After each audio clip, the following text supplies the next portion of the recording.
우리는 요한복음을 통해서 예수님은 누구신가를 살펴보고 있습니다.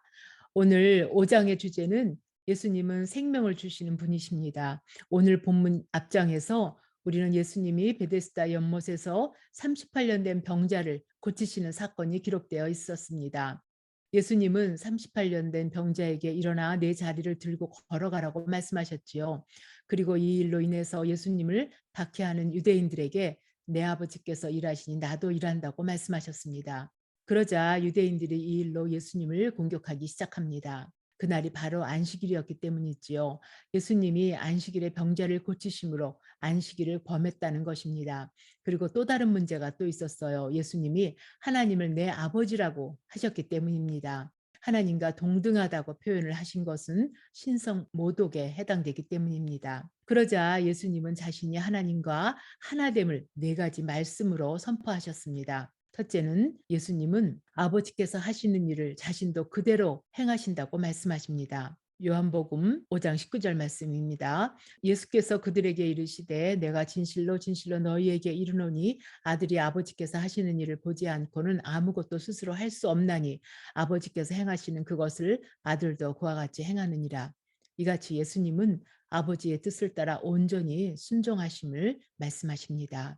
두 번째로요. 아버지와 아들의 관계는 사랑의 관계라고 말씀하십니다. 오늘 본문 20절에 보면요. 아버지께서 아들을 사랑하사 자기가 행하시는 것을 다 아들에게 보이시고 또 그보다 더 큰 일을 보이사 너희로 놀랍게 여기게 하시리라고 하십니다. 아버지와 아들의 관계는 사랑의 관계로 비밀이 없습니다. 아버지께서 아들에게 다 보이셨다고 말씀하십니다. 아버지와 아들은 마음과 뜻과 또 생각이 하나입니다. 또 하나님은 예수님께 생명을 맡기셨습니다. 본문 21절에 보면요. 아버지께서 죽은 자들을 일으켜 살리신 같이 아들도 자기가 원하는 자들을 살리시니라. 하나님이 천지를 창조하시고 하나님의 형상대로 사람을 창조하시고 생명을 주셨습니다. 그러나 죄로 인해서 인간이 사망에 이르자 하나님께서는 예수님을 보내셨습니다. 그리고 예수님을 믿음으로 우리는 다시 생명을 얻게 되었지요. 예수님을 보내시는 하나님과 또 보내심을 받은 예수님은 생명을 주시고 살리시는데 하나이십니다. 네 번째로 하나님은 예수님께 또 심판을 맡기십니다. 요한복음 5장 22절 말씀 보면요. 아버지께서 아무도 심판하지 아니하시고 심판을 다 아들에게 맡기셨으니 이는 모든 사람으로 아버지를 공경하는 것 같이 아들을 공경하게 하려 하심이니라. 아들을 공경하지 아니하는 자는 그를 보내신 아버지도 공경하지 아니하느니라. 하나님은 아들에게 심판하는 권세를 다 맡기셨습니다. 그리고 예수님이 심판하는 권세를 얻을 수 있었던 것은 인자됨 때문이라고 요한복음 27절에 말씀하고 계십니다. 또 인자됨으로 말미암아 심판하는 권한을 주셨느니라. 인자란 사람의 아들이지요. 예수님이 하늘의 보좌를 떠나서 육신을 입고 이 땅에 오신 것, 곧 성육신을 말합니다. 그리고 인자와 대칭이 되는 말이 그러면 하나님의 아들이지요. 하나님의 아들 되신 것은 다시 땅에서 하늘로 올라가시는 모습을 말합니다. 예수님이 인자 되신 것으로 인해서 심판의 권세를 받은 것은 하나님이 낮아지셨기 때문이지요. 그 낮아진 예수님으로 인해서 우리가 하나님을 공경하는지 안 하는지를 알 수 있기 때문입니다. 위엄과 영광에 찬 예수님이 아니라 낮아진 인자의 모습으로 예수님은 우리에게 오셨습니다. 우리가 그 예수님을 보고 그를 공경하는 모습을 통해서 진정 그를 보내신 하나님을 공경하는지가 드러난다고 하고 있습니다.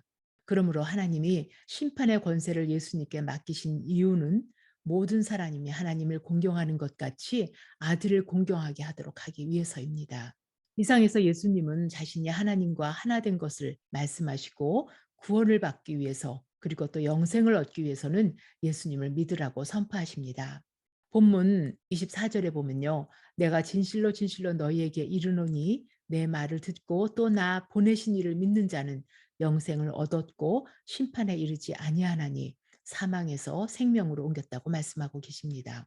이같이 예수님은 생명을 주시는 분이시고 또 마지막 날에 심판하는 분이십니다. 본문의 28절 보면요. 이를 놀랍게 여기지 말라. 무덤 속에 있는 자가 다 그의 음성을 들을 때가 오나니 선한 일을 행한 자는 생명의 부활로 악한 일을 행한 자는 심판의 부활로 나오리라. 마지막 날에는 선인이나 악인이나 모든 사람이 다 부활하게 됩니다. 그리고 각기 그 행한 대로 상급을 받거나 또는 심판을 받는다고 했습니다. 여기서 심판의 기준은 선과 악으로 구별이 됩니다.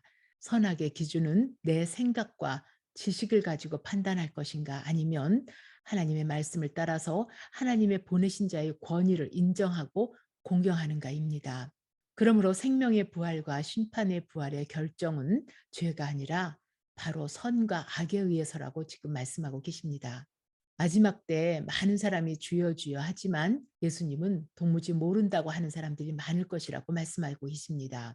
왜냐하면 그들의 심판의 부활에 처하게 되는 게 그들의 판단과 결정을 자신의 지식과 경험을 근거로 하고 있기 때문입니다. 이것은 곧 자신들의 고정관념이지요. 예수님은 하나님과 동일하신 하나님의 아들이십니다. 유대인들은 자기 자신에 대해 증거할 때 다른 몇 사람이 이것을 뒷받침하지 않으면 사실로 인정되지 않았습니다. 그래서 이를 위해서 예수님이 하나님의 아들이심을 증거하는 네 가지 증거를 말씀하고 계십니다. 첫째는 하나님 아버지의 증거입니다. 하나님 아버지 예수님에 대한 증거는 참됩니다. 왜냐하면 하나님은 진리시고 거짓이 없으신 분이시기 때문입니다. 마가복음 1장 11절에 보면요. 하늘로부터 소리가 나기를 너는 내 사랑하는 아들이라 내가 너를 기뻐하노라 했습니다. 또 마가복음 9장 7절에도 마침 구름이 와서 그들을 덮으며 구름 속에서 소리가 나되 이는 내 사랑하는 아들이니 너희는 그의 말을 들으라. 이같이 하나님은 예수님을 내 사랑하는 아들이라고 말씀하고 계십니다. 두 번째는요. 침례 요한의 증거입니다. 침례 요한은 요한복음 1장 29절에 보라 세상 죄를 지고 가는 하나님의 어린 양이로다. 또 1장 33절에는요. 성령으로 세례를 베푸는 자, 1장 34절에는 하나님의 아들이라고 그렇게 증거하고 있습니다. 침례 요한이 예수님에 대해 증거하였을 때 그의 증거를 듣고 사람들이 예수님께로 나아옵니다.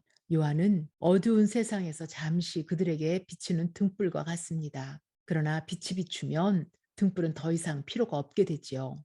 또 세 번째는 예수님의 역사입니다. 예수님은 이 땅에 오셔서 인간으로는 할 수 없는 많은 기적을 베푸셨습니다. 병자를 고치시고 또 죽은 자를 살리시고 소경된 자를 고치셨지요.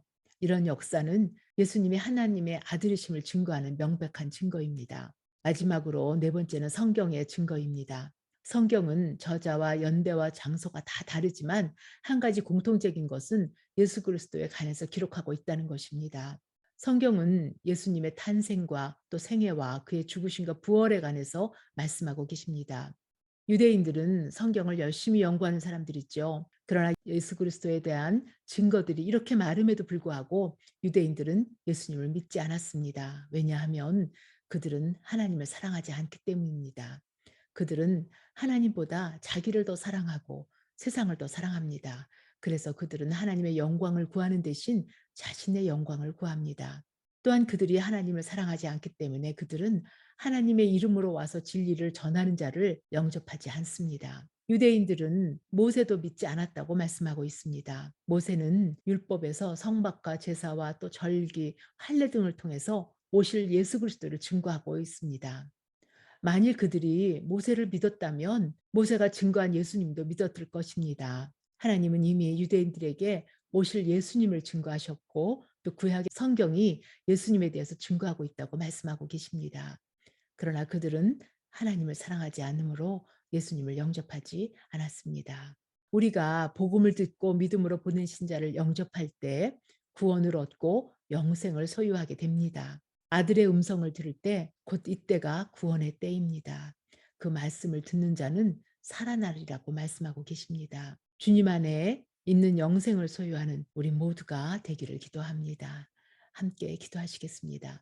하나님 아버지, 우리 주님이 우리에게 생명을 주시고 장차 우리를 심판하실 하나님의 아들이심을 우리가 믿습니다. 우리가 예수님의 말씀을 듣고 또 그를 영접하면 구원을 받고 영생을 소유하는 줄 압니다. 이 복음의 진리를 우리로 깨닫게 하시고 이 복음을 세상에 전하는 저희들이 되게 하여 주시기를 간절히 원합니다. 우리가 요한복음을 공부하면서 때로는 주의 말씀이 깨달아지지 않아 안타까울 때가 있습니다. 하나님 아버지, 우리의 어두운 눈을 열어주셔서 주의 귀한 법을 깨닫는 지혜를 주시기를 원합니다. 우리가 컵으로 모일 때마다 성령님 함께하여 주시기를 간절히 원합니다. 그래서 주를 만나고 또 말씀이 깨달아져서 더욱 주를 사랑하는 성숙한 그리스도인이 되도록 저희를 축복하여 주시기를 간절히 원합니다. 우리 주 예수 그리스도 이름으로 기도했습니다. 아멘. 저희 커브 본방학이 4월 19일 화요일 날 하기로 한 주만 쉬기로 결정됐어요. 그리고 커브 모임 때 줌 앱으로 들어오셔서 본인 아이디하고 비밀번호를 만드신 후에 그다음에 로그인을 해주시면 저희가 조금 더 원활하게 테이블에 들어갈 수 있게 가능하거든요. 그래서 확인하시고 잘 모르시겠는 분들은 각 테이블 리더한테 알려주시면 도움을 드릴 수 있으니까 그렇게 해주시면 감사하겠습니다. 그리고 저희가 부리더 분들이 인도하는 주간이 매월 셋째 주인데 3월 달에는 15일에 그리고 4월 달에는 26일에 부리더들이 한 주씩 인도합니다.